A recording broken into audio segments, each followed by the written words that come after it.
C'est une plante traditionnelle et pour certains une mine d'or en attente d'être découverte.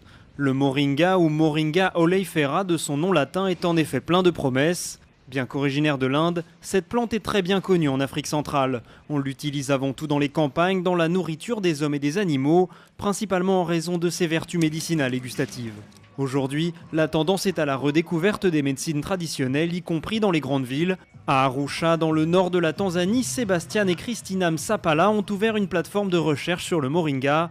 D'après eux, la plante a encore de nombreux secrets à livrer. C'est l'ensemble de la plante. Les fleurs, les feuilles, les racines, les graines, l'huile, tout est bénéfique au niveau nutritionnel, à la fois pour les hommes et les animaux. Les tests effectués donnent des résultats impressionnants.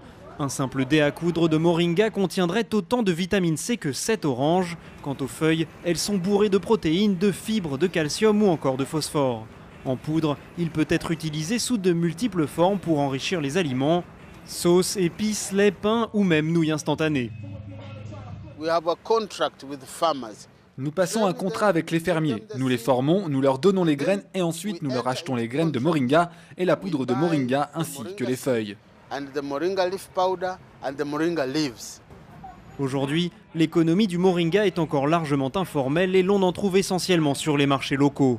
Son prix varie beaucoup en fonction de la saison, passant de 100 à 1600 francs CFA pour une poignée de feuilles.